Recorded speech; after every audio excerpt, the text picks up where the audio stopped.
माननीय अध्यक्ष जी, एक अति महत्वपूर्ण विषय पर आपने हमें इजाजत दी है इस प्रस्ताव को सदन के समक्ष विचार के लिए लाने के लिए। मैं उसके प्रति आपका बहुत बहुत आभारी हूं। हिमाचल प्रदेश पूर्णतः कुछ एक हिस्से को छोड़कर ग्रामीण क्षेत्र में बसता है और एक सरकारों से ये उम्मीद की जाती है कि वो बेहतरीन कार्य प्रणाली ग्रामीण क्षेत्र के विकास के लिए निरंतरता के साथ चलाए, ताकि जनता का जो रोजमर्रा का जीवन है वो सुगम हो, वो आसान हो तथा उनकी जेब में विकास के साथ साथ उनकी जेब में भी कुछ धन ऐसा आए जिसमें अपनी रोजमर्रा की जरूरतों में, जिसमें महंगाई, बढ़ती बेरोजगारी, महंगाई तथा उन सब विषयों के ऊपर अपना रोजमर्रा का जीवन यापन थोड़ा सुगम तथा आसान कर सकें। अध्यक्ष जी, कांग्रेस पार्टी की सरकार 2004 में आदरणीय डॉक्टर मनमोहन सिंह जी के नेतृत्व में भारत के अंदर आई और एक बड़ी उम्मीदों के साथ, क्योंकि विश्व के लीडिंग अर्थशास्त्रियों में डॉक्टर मनमोहन सिंह जी का नाम जाना गया, प्रख्यात रहा और जन आकांक्षाओं के मुताबिक इतने बड़े हिंदुस्तान में जिसमें 130 करोड़ की आबादी, उसमें कभी भी इस स्तर पर इतने बड़े व्यापक तौर पर एक ऐसी योजना के बारे में कभी सोचा ही नहीं गया जिसमें कि हम आम गरीब आदमी के घर तक उस लॉ को पहुंचा सकें जो कि आजादी की लॉ से निकलती हुई लॉ थी। एक ऐसी योजना, महत्वाकांक्षी योजना मनरेगा के नाम पर, महात्मा गांधी राष्ट्रीय रोजगार गारंटी योजना के नाम पर लाई गई। महात्मा चाहते थे हिंदुस्तान स्वरोजगार, ग्रामीण उन्मुख तथा ग्राम सुधार की तरफ को आगे बढ़े। महात्मा गांधी चाहते थे ग्रामोदय हो। ग्रामोदय का मतलब था कि भारत की जनता जहां रहती है, जहां 85 और 90% उनके जीवन को लेकर हमेशा चिंता व्यक्त करता रहे ये समाज और समाज के चुने हुए प्रतिनिधि। इसीलिए उस भावना के साथ ये योजना पूरे भारतवर्ष में एक वक्त में लागू की गई और हमें प्रसन्नता थी कि इस योजना को 2014 तक, 2005 से 2014 तक जो भारत के माननीय संसद के द्वारा पारित कानून के तहत लागू किया गया, बड़ा सफलतापूर्वक लागू किया गया। और जहां पहले अध्यक्ष जी गरीब आदमी को इसमें कहा गया कि आपको मौका दिया जाएगा, धीरे धीरे लोगों में जो शर्म होती थी काम करने की वो खत्म हुई और एक आम मेहनतकश आवाम, चाहे वो रिटायर्ड अधिकारी था, चाहे वो कर्मचारी था, चाहे उससे परिवार से संबंधित था, इवन सेना से संबंधित लोगों के परिवारों ने भी बड़ी खुशी खुशी इस मनरेगा में भाग लेना शुरू किया और वक्त के साथ साथ इसकी दिहाड़ी भी बढ़ती चली गई। ये बातें हुई। आज जो मेरे पास फिगर हैं अध्यक्ष जी, हिमाचल प्रदेश में 88 ब्लॉक हैं, 3619 पंचायतें हैं। बजट का अंदाजा लगाएं। ये विषय इसलिए आज सदन में लाना पड़ा है। मैंने अधिकारियों के साथ भी इस विषय पर उनके चैम्बर में जाके बात की है, लेकिन मुझे तसल्ली नहीं हुई। जिस तरह का कानून आज हिमाचल प्रदेश में लागू करने की कोशिश भारत की केंद्र की सरकार कर रही है, हम हिमाचल प्रदेश की जनता का प्रतिनिधित्व करते हैं, इसलिए हमारा नैतिक कर्तव्य है, हमारा मौलिक कर्तव्य है कि हिमाचल प्रदेश की जनता को इस माननीय सदन के माध्यम से इस बात को बताएं कि हम इनके हक में, इनके हर तरह के जो हकूक हैं उसके लिए हम खड़े हैं, उनके साथ खड़े हैं। इसलिए जो भारत की सरकार आज काम कर रही है, जो केंद्र में माननीय मोदी जी के नेतृत्व में सरकार है, मनरेगा के साथ न्याय नहीं हो रहा है। आज अध्यक्ष जी, आज भारतीय जनता पार्टी के मित्र बहुत बड़े बड़े विषयों के ऊपर अपनी बात रखना चाहते हैं, लेकिन जो हिमाचल प्रदेश का लगभग 9 लाख जो वर्कर इस वक्त में मनरेगा के अंदर काम कर रहा है, उसके बारे में एक बयान भी, एक शब्द भी पिछले 5 सालों के अंदर हमने एक शब्द नहीं सुना कि मनरेगा के ऊपर किसी ने कुछ संज्ञान लिया है। मैं धन्यवाद करना चाहता हूं अपनी इस विषय में सबसे पहले माननीय मुख्यमंत्री जी का। माननीय मुख्यमंत्री जी से भी हमने बात की, उनसे भी अपने गरीब जनता का पक्ष रखा और माननीय मुख्यमंत्री जी दरियादिली दिखाई, और दरियादिली छोटी नहीं थी। पिछली भारतीय जनता पार्टी की सरकार जो 5 साल काम करके गई, उस वक्त में 190 रुपया, 189 रुपीज दिहाड़ी थी मनरेगा के मजदूरों की और 212 रुपए तक पिछली सरकार ने 23 रुपए की बढ़ोतरी की थी। लेकिन मैं धन्यवाद दे रहा हूं माननीय मुख्यमंत्री जी का कि उन्होंने पहले ही बजट में मनरेगा के ऊपर 28 रुपया की बढ़ोतरी की और 240 रुपया का जो न्यूनतम जो इनका पर दिन का दिहाड़ी मुकर्रर की, मैं उसके लिए बहुत बहुत आभार व्यक्त करता हूं और उम्मीद करता हूं कि जिस तरह से कांग्रेस पार्टी का ये प्राथमिकता के आधार पर मजदूरों के साथ, मनरेगा वर्कर्स के साथ सॉलिडेरिटी है, जिस स्पिरिट के साथ हम उनके साथ खड़े हैं, हिमाचल प्रदेश की जनता के साथ खड़े हैं, उस विषय पर मैं स्पष्ट तौर पे कहना चाहता हूं। मैं माननीय मुख्यमंत्री जी से आग्रह करना चाहता हूं, अपने कांग्रेस पार्टी के नेतृत्व से आग्रह करना चाहता हूं कि ये दिहाड़ी अगले 5 सालों के अंदर 350 तक पहुंचाने का संकल्प भी कांग्रेस पार्टी को लेना चाहिए। तभी जाकर हम हिमाचल प्रदेश की गरीब आवाम के साथ सही तरीके से न्याय करेंगे। इस बात को मैं कहना चाहता हूं। अध्यक्ष जी, 2,17,800 के आसपास इस वक्त में हिमाचल प्रदेश के अंदर टोटल वर्कर हैं, मजदूर हैं, मेरी माएं हैं, मेरी बहनें हैं, मेरे बुजुर्ग हैं, जो कि इतनी बड़ी तादाद में इस वक्त में हिमाचल प्रदेश के अंदर काम कर रहे हैं। उसके अलावा जो जिनको काम मिला है 21 लाख वर्कर जो है रजिस्टर्ड हैं, जिनको काम मिला है वो जॉब में 12 लाख के आसपास ये फिगर है जो मुझे अधिकारियों से मिली है, और ये प्रतिशत 55 बनता है। यानी अब जितने रजिस्टर्ड वर्कर हिमाचल प्रदेश के अंदर थे, हम मात्र 55% लोगों को इस वक्त में रोजगार दे पा रहे हैं मनरेगा के माध्यम से, और उसमें जो हमारी शेड्यूल्ड कास्ट कम्युनिटी है वो 26% बनती है। मेरी माएं, मेरी बहनें, मेरे जो हिमाचल प्रदेश में मेरी जो बहनें मजदूर हैं, उनकी प्रतिशत 64% उनकी संख्या बनती है जिनको इस वक्त में काम दिया जा रहा है। और माननीय अध्यक्ष जी, 1465 इस वक्त में हैंडीकैप्ड जो हमारा जो तबका है वो इसमें अपने लिए रोजी रोटी ढूंढ रहा है। 6 लाख परिवार इस वक्त में सीधे हिमाचल प्रदेश के मनरेगा के साथ जुड़े हैं, जो इस वक्त में हमारे सामने की स्थिति है। कहां गलती हुई, कहां गड़बड़ी हुई, इस बात को देखने की आवश्यकता है। जिस तरह मैंने कहा अध्यक्ष जी, कर्नाटक 309 रुपए की दिहाड़ी दे रहा है, केरल 311 रुपए की दिहाड़ी दे रहा है, पंजाब 282 रुपए की दिहाड़ी दे रहा है, उत्तर प्रदेश हमसे नीचे है, संभवतः दिखता भी वही है, नीचे है, लेकिन इस फिगर में अभी बहुत गुणात्मक सुधार आया है। माननीय मुख्यमंत्री जी के द्वारा जो पारित बजट है, जिसमें बहुत बड़ी बढ़ोतरी 28 रुपए की बढ़ोतरी आई है, उसमें गुणात्मक सुधार, हमारे वेज जो हम डेली दे रहे थे उसमें सुधार आया है। मैं माननीय मुख्यमंत्री जी का तथा अपने पार्टी के नेतृत्व का इसके लिए बहुत बहुत आभार व्यक्त करता हूं। मैं जहां तक अपने जिला मंडी की बात कर लूं, उसमें भी 97 करोड़ रुपया अभी तक खर्चा किया गया है और लगभग 165 करोड़ रुपए का काम इस वक्त में चल रहा है। लेकिन जो चिंता की बात है, जिस पे मैं आना चाहता हूं, वो ये है अध्यक्ष जी, 2 बड़ी बातें सामने आई। 2009 में एक तत्कालीन जो सरकार थी, उस वक्त में building and other contractual worker act BOCWA 1996 के हिसाब से हिमाचल प्रदेश के अंदर भी लागू हुआ। 2013 में हमारी राजा वीरभद्र सिंह जी की सरकार तथा दिल्ली के अंदर UPA की सरकार के द्वारा उसी तरह का पैटर्न पे हिमाचल प्रदेश के अंदर भी उसको लागू किया गया, जिसमें जितने भी वर्कर्स थे, मनरेगा के वर्कर्स थे, उनको कई तरह के फायदे दिए जाते थे। सबसे बड़ी बात थी कि गरीब आदमी को पहली बार लग रहा था कि उसके घर तक, उसकी बुनियाद जहां पे है, उसको सरकार उसको एड्रेस कर रही है। उसको लग रहा था कि उसकी बेटियों की शादी का पैसा मनरेगा में दिहाड़ी लगाने के से उसको मदद मिलेगी, और मदद मिलना शुरू हुई। दूसरा, बच्चों के वजीफे, जो मनरेगा की वर्कर्स थी, उनके बच्चों के वजीफे, वो चाहे बड़े संस्थानों में पढ़ने के लिए थे, चाहे वो डॉक्टरी करने के लिए थे, चाहे इंजीनियरिंग करने के लिए थे, चाहे लॉ करने के लिए थे, चाहे BSc करने के लिए थे, चाहे नर्सिंग करने के लिए, चाहे किसी भी दूसरे विशेष प्रस्थान में काम वो कर रहे थे, उसके लिए थे। उसकी एक बहुत बड़ी राहत उनको मिल रही थी। वो वॉशिंग मशीन भी उसको मिल रही थी, उसको इंडक्शन हीटर भी मिल रहा था। वॉशिंग मशीन इसलिए मिल रही थी कि वो सुबह जब वो काम करने के लिए आती है तो शाम को उसके जो गंदे कपड़े हैं उसके लिए एक व्यवस्था उसको दी गई थी वॉशिंग मशीन की।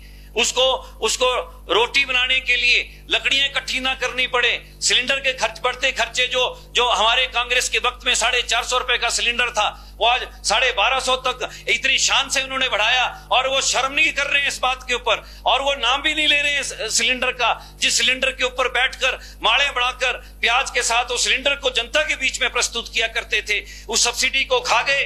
केंद्र से लेकर हिमाचल प्रदेश की भारतीय जनता पार्टी की जो सरकारें रही, नाम नहीं लिया किसी ने महंगाई किस दर से बढ़ी, लेकिन जो जनता को मिलने वाले हकूक थे मनरेगा के माध्यम से, जो 50,000 रुपए की उनकी बेटी की शादी के लिए मिलता था, वो सारा का सारा समेट दिया गया। और अध्यक्ष जी, मोदी साहब की सरकार, भारतीय जनता पार्टी की सरकार 2017 में उस नोटिफिकेशन को लेके आ गई जिसमें वो जो सुविधाएं मिलने वाली थी उसको उन्होंने विड्रॉ कर लिया, उसको विड्रॉ कर लिया, और धीरे धीरे इस बात को प्रचार किया गया, डाइवर्ट किया गया पूरा का पूरा ध्यान कि इसमें गलत तरीके से इस तरह से नहीं मिलना चाहिए था मजदूरों को, और जोड़ा गया उसको किसके साथ कि जो फैक्ट्री के अंदर मजदूर काम कर रहा है ये उसको मिलना है। अध्यक्ष जी, ये कहीं पर भी नहीं था। जो अधिकार, जो फैक्ट्री के मजदूरों को मिलने वाला अधिकार था, उसका इसके साथ कोई लेना देना ही नहीं था, कोई लेना देना नहीं था। लेकिन ये क्लब कर दिया गया, भ्रामक एक भ्रम पैदा करने की स्थितियां कर दी गई ग्रामीण क्षेत्र के अंदर। लोगों ने आंदोलन करना शुरू कर दिए, लोग चीखे चिल्लाए, लेकिन जयराम जी की सरकार उस कानून को लागू करने के लिए अड़िग थी, पूरी तरह से अड़िग थी। ऐसा नहीं है कि पिछली सरकार के प्रतिनिधि ग्रामीण क्षेत्र के नहीं थे, लेकिन जनता के बीच में भ्रामक प्रचार करने में सफल हो रहे थे। इसलिए उन्होंने ये जो बोर्ड था, जो कि मजदूरों को जो फायदा मिलने वाला बोर्ड था, जो गरीब आदमियों के लिए बोर्ड था, कितनी ही एप्लीकेशन अध्यक्ष जी इस वक्त में लंबित पड़ी है, ये जांच का विषय है, कितनी ही। और आज भी मैं परसों अपने हलके के अंदर था, एक मेरी बेचारी विधवा बहन मेरे घर में आई और बोलने लगी कि मेरी के लिए जो पैसे का फॉर्म मैंने भरा था, मिलना था, वो पिछले 2 सालों से अभी तक नहीं मिला, और वो कह रहे हैं कि जी ये अभी मिलेगा भी नहीं। देख जी, कितनी उम्मीदें टूटी हैं।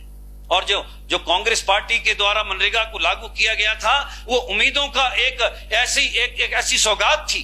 कितने ही चूल्हे उस मनरेगा के ऊपर चलते थे। कितनी मेरी बूढ़ी माएं हैं जिनके बीपी की दवाई, जिनके शुगर की दवाई, जिनके बुढ़ापे में आने वाली जो बीमारियां शरीर में आती, उसकी दवाइयों का प्रबंधन इस मनरेगा के द्वारा मिलने वाली दिहाड़ी से होता है अध्यक्ष जी। और ये एक आज की इकोनॉमी की केवल ये नहीं है कि ये गरीब की बात थी, ये जो गांव के अंदर, देहात के अंदर आज दुकानें सजी हैं, ये जो मार्केट बनी है, ये जो जनता के अंदर जो परचेजिंग पावर बढ़ी, जो क्रय करने की क्षमता लोगों की बढ़ी, ये कहां से बढ़ी? 1,20,000 करोड़ रुपए का फंड दिल्ली की कांग्रेस की सरकार देने की हिम्मत कर रही थी। वो इसलिए कि ग्रामीण क्षेत्र के अंदर इस पैसे को बांटे, ताकि लोगों की परचेजिंग पावर बढ़े, और गांव के अंदर जब मांग बढ़ेगी तभी तो इंडस्ट्री के उत्पादन की मांग बढ़ेगी, तभी तो इंडस्ट्री के अंदर वर्कर्स को बुलाया जाएगा, तभी तो कच्चे माल का किसानों को फायदा होगा। एक ऐसी चेन थी, एक इस अर्थव्यवस्था को चलाने की चेन थी। ये मनरेगा केवल दिहाड़ी से जुड़ा हुआ प्रश्न नहीं है। हिंदुस्तान की इकोनॉमी को किस तरह से ग्रामीण क्षेत्र के माध्यम से हम आगे बढ़ा रहे हैं, किस तरह से आम जनता की भागीदारी को सुनिश्चित करने के लिए उनकी जेब में पैसा डाल रहे हैं। ये वो एक ऐसा एक्ट था जो महात्मा गांधी जिस ग्रामोदय का सपना ले रहे थे, ये उसकी तरफ को बढ़ते हुए कदम थे, जिसको पीछे धकेला है सरकार ने। इसलिए इस बात के ऊपर गौर किया जाना चाहिए अध्यक्ष जी। जो अभी इसमें एक बात और हुई, दूसरा एक पेच और आ गया। एक तो ऑनलाइन ये जो मैंने कहा मनरेगा की जो फैसिलिटीज थी, इसको विड्रॉ किया गया। दूसरा एक और कर दिया गया अध्यक्ष जी, वो ऑनलाइन हाजिरी का है।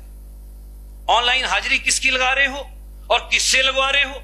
अध्यक्ष जी, मैं अपने क्षेत्र की बात करूं, 54(1) और 4(1) 58 पंचायतें मेरे क्षेत्र के अंदर पड़ती हैं। और 58 पंचायतों में जब अभी मैंने उसका जायजा लिया, अधिकारियों कर्मचारियों के साथ बैठक की, तो 40 पंचायतों के अंदर कोई ऑनलाइन हाजिरी या उस पंचायत को कनेक्टिविटी का कोई साधन वहां पर नहीं है, कोई केबल वहां पर नहीं है, ना बीएसएनएल की बची है, ना जियो की बची है। इन्होंने डोंगल दे दिए हैं और डोंगल को एक समुचित फंड वहां से अलॉट किया गया है। उस डोंगल को भी उसी फंड में से भरना है, बाकी खर्चे भी वहां से चलने हैं। लेकिन अधिकांश जब मैंने पूछा तो सेक्रेटरियों ने कहा कि जी हम अपनी जेब से 700 रुपए का इसमें रिचार्ज करते हैं। मैंने कहा जब तुम 700 रुपए का रिचार्ज करते हो तो इसका मतलब है ये डाटा तुम्हारी जेब से बन रहा डाटा, और तुम ही इसके डाटा को बनाने वाले हो। तुम्हारा डाटा ये जनता का डाटा कैसे हो सकता है, सरकार का डाटा कैसे हो सकता है? तो एक तो जब तक हम अपनी पंचायतों को एक बार में एक मुश्त इनको कनेक्टिविटी में नहीं लाते, ब्रॉडबैंड इनको नहीं देते हैं, तब तक हम इस तरह के ये जो अंधे कानून हैं इनको लागू करने का हमारे पास वो अधिकार नहीं होना चाहिए कि हम इनको लागू करें। एक बात। दूसरी बात, ये जो हमारे ऑनलाइन हाजिरी है ये किसके हवाले कर दी गई? जो सबसे दयनीय स्थिति के अंदर जो वार्ड मेंबर हिमाचल प्रदेश के अंदर है, जो बेचारा 1, 5, 15, 18, 20, 25 वोटों से जो जीत के आता है वार्ड मेंबर, इतने ही वोट का निपटारे से जीत के आता है। और अभी धन्यवाद दे रहा हूं माननीय मुख्यमंत्री जी का, इस बजट में ही उन्होंने विशेष तौर पर इनके ऊपर किया कि जहां इनको 300 रुपए मिलता था अब इनको 500 रुपए मिलना शुरू हुआ। 300 रुपए वो भी 2 बार इनको महीने में इनको मीटिंग में बुलाया जाता है, तो आप समझें 600 रुपए जिसको दिया जा रहा है, आप उससे उम्मीद कर रहे हो कि वो ऑनलाइन हाजिरी जो भारत की केंद्रीय सरकार मोदी साहब की सरकार की इच्छा है भारतीय जनता पार्टी की केंद्र की सरकार की कि ऑनलाइन हाजिरी लगे हिमाचल प्रदेश के अंदर गरीब लोगों की। अध्यक्ष जी आपका भी कंसर्न था, आप भी एक हल्के को ग्रामीण हल्के का नेतृत्व करते हो, वहां का कंसर्न भी है, मेरे हल्के का भी है, हिमाचल प्रदेश के सभी 68 विधानसभा क्षेत्रों का कंसर्न है। नालों में और शेडी क्षेत्र इलाकों के अंदर बहुत नीचे जाके जहां लैंड लेवलिंग का काम किया जा रहा है, वहां पे आप उम्मीद नहीं कर सकते हो कि आप ऑनलाइन हाजिरी वहां पे इंश्योर कर सकें। और 3 वक्त में ये तो कहीं है ही नहीं, ये तो इनह्यूमन ट्रीटमेंट आप दे रहे हो मनरेगा के वर्कर्स को। आप चाहते हो कि हट जाए, इनह्यूमन है ये। आप 9 बजे उनकी हाजिरी लगा रहे हो, आप 2 बजे उनकी हाजिरी लगा रहे हो, आप 4:30 बजे उनकी हाजिरी लगा रहे हो। कौन अधिकारी है जो 5 बजे उनकी हाजिरियां चेक कर रहा है? हजारों लंबित पड़ी हैं ग्रामीण विकास विभाग के अंदर लोगों की एप्लीकेशन, कईयों के डंगे नहीं है, कहीं पे रास्ते कच्चे हैं, कईयों के घरों के ऊपर भूस्खलन हुआ है, सारा ग्रामीण क्षेत्र से जुड़े हुए मसले। कितनी एप्लीकेशनें हमारे हाथों में आती हैं रोज जब हम फील्ड में जाते हैं, उन एप्लीकेशन को देखने का समय नहीं है ग्रामीण विकास विभाग के पास, उन एप्लीकेशन को डिस्चार्ज करने का टाइम नहीं है। लेकिन इतना टाइम वहां पर अधिकारी निकाल रहे हैं कि उनको रात को नींद आती है जब तक वो फोटो नहीं देख लेते हमारी मां बहनों का ऑनलाइन हाजिरी के अंदर, तब तक उनको नींद नहीं आती। ऐसा कौन सा विभाग है, मैं जानना चाहता हूं वो अधिकारी वो कर्मचारी कौन है जिनको नींद इस ऑनलाइन हाजिरी को जब तक पूरी नहीं हो रही है। और पहचानने वाला कौन है कि कौन आ रहा है कौन नहीं आ रहा है इसके ऊपर, कौन आ रहा है कौन नहीं आ रहा है इसके ऊपर कोई ऐसा मैकेनिज्म नहीं है। ये इम्प्रैक्टिकल है, ये बिल्कुल तर्क संगत नहीं है। ये जो ऑनलाइन हाजिरियों का एक नया अतिरिक्त बोझ डाल दिया गया।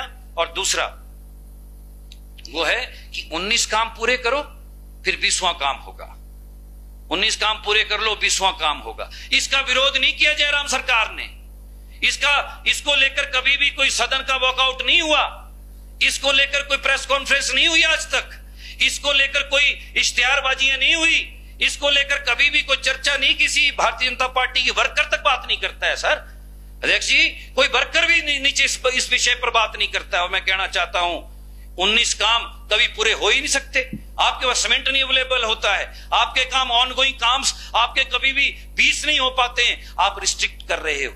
इस वक्त में हालत हो गई, कईयों की 14 दिहाड़ियां लगी, कईयों की 28 लगी, कईयों की 35 और 40 हाजिरियां लगी हैं। अध्यक्ष जी ये बिल्कुल अन्याय है, ये मनरेगा वर्कर्स के साथ किया जा रहा अन्याय है। और ये अधिकारियों के स्तर पर भारत की केंद्र की सरकार इसको लागू करवा रही है हिमाचल प्रदेश के अंदर, ये अलोकतांत्रिक है, ये जनता की मूल भावना के खिलाफ है। और मैं कहना चाहता हूं ऐसा नहीं था, इसको लड़ा नहीं है। बहुत से प्रदेश ऐसे हैं जिन्होंने अध्यक्ष जी इसको लड़ा, केरल की सरकार इसको लड़ी। और मैं अधिकारियों को कह रहा हूं वो चिट्ठियां बताएं हिमाचल, पिछली भारतीय जनता पार्टी की सरकार ने अगर कहीं ऐसा लड़ा, मैं अपने मौजूदा सरकार से गुजारिश करना चाहता हूं। हमारे माननीय मंत्री बड़े यंग हैं, एक तुरंत फैसला लेने वालों में है, मैं जानता हूं इनकी स्पिरिट क्या है, इसलिए मैं इनसे भी निवेदन कर रहा हूं इसका विरोध होना चाहिए। हिमाचल प्रदेश विधानसभा की तरफ से इसके ऊपर भी गौर होना चाहिए। जिस तरह से केरल ने 19 का नहीं माना, अध्यक्ष जी केरल इसको इस संख्या को जो 19 कामों की संख्या को केरल ले गया 50 तक। 50 उन्होंने काम डाल दिए इसके कि जब तक 50 काम पूरे नहीं होंगे तब तक आप 51st वाला काम नहीं आप डाल सकते हो। तो हम क्यों नहीं कर सकते? केरल को हम फॉलो कर ले इसके ऊपर। ये जो 19 और 20 का जो बता रहे, इसको 50 तक ले जाओ, इसको 100 तक ले जाओ, जबकि पहले हमारे पास 200 होते थी। माना आप डिसिप्लिन लाना चाहते हो, लेकिन इस तरह से डिसिप्लिन आप इंपोज नहीं कर सकते हो।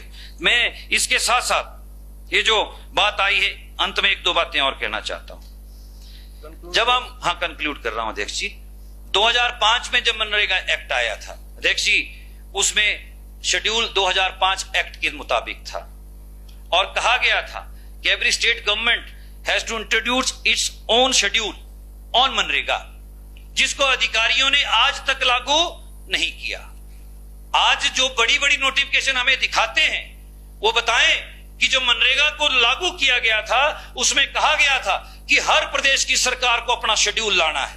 वो शेड्यूल कहां है? आज भी पीडब्ल्यूडी का शेड्यूल लागू किया जा रहा है अध्यक्ष जी।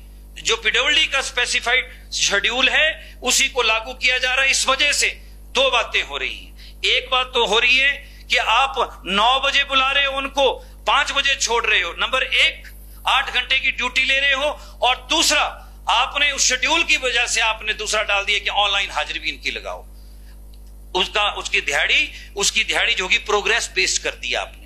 प्रोग्रेस बेस भी उससे करवा रहे हो, दिहाड़ी भी उससे लगवा रहे हो। ये डबल स्टैंडर्ड की जो जनता को मार है, ये नहीं चलेगी अध्यक्ष जी। इससे मनरेगा को कमजोर किया गया है। तो मेरा आपसे गुजारिश है, ये जो हिमाचल प्रदेश सही दिशा में छोटा राज्य है, हिमाचल पूरे भारत के अंदर हमने कई तरह के मॉडल क्रिएट किए हैं। मैं मौजूदा सुखविंदर सिंह सुक्खू जी की सरकार से, मौजूदा मंत्री साहब से, एक जुझारू मंत्री हैं, इनसे उम्मीद करता हूं कि शेड्यूल के ऊपर भी आप चर्चा करिए और हिमाचल प्रदेश के अंदर अपना शेड्यूल लाइए। ये एक्ट के अंदर है, ये मनरेगा के एक्ट के अंदर है। ये पीडब्ल्यूडी के शेड्यूल से बाहर लाइए इसको, और हिमाचल प्रदेश के अंदर जो प्रैक्टिकल शेड्यूल हो सकता है उसके ऊपर विचार करिए, ताकि हमारी जनता को जो हरासमेंट है वो उससे जनता बचे।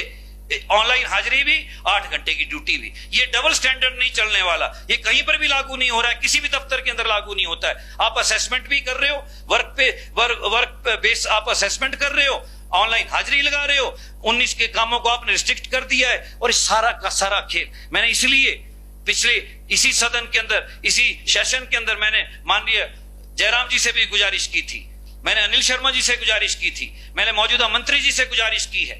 इसमें ये ग्रामीण विकास मंत्री रह चुके अपने अपने समय के ऊपर सभी के सभी, और जवाबदेह लोग हैं, मौजूदा सदन में बैठे हैं। हम चाहिए कि हम दिल्ली की सरकार को यहां से जाकर एक डेलीगेशन मिले, ताकि हिमाचल प्रदेश की जो 9 लाख जनता मनरेगा के साथ जुड़ी है, उनको लगे कि हमारा सदन, हिमाचल प्रदेश सरकार जो नहीं कर सकती है, उसको केंद्र की सरकार के सम्मुख बड़ी मजबूती से उस पक्ष को रखे।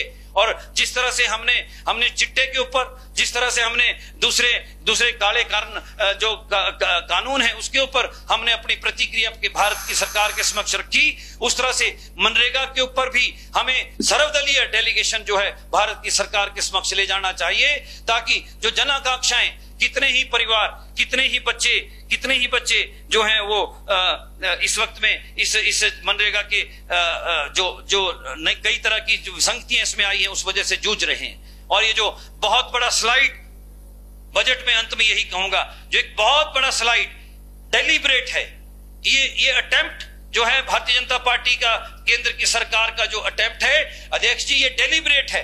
ये इसका गला बंद करना चाहते हैं, इस मनरेगा को निचोड़ देना चाहते हैं। और इसी एवज में पिछले 3 सालों से अगर आप बजट की रफ्तार को देखोगे तो स्लाइड हो रहा है, नीचे आ रहा है, और 20-20 हजार करोड़ की सीधी कटौती।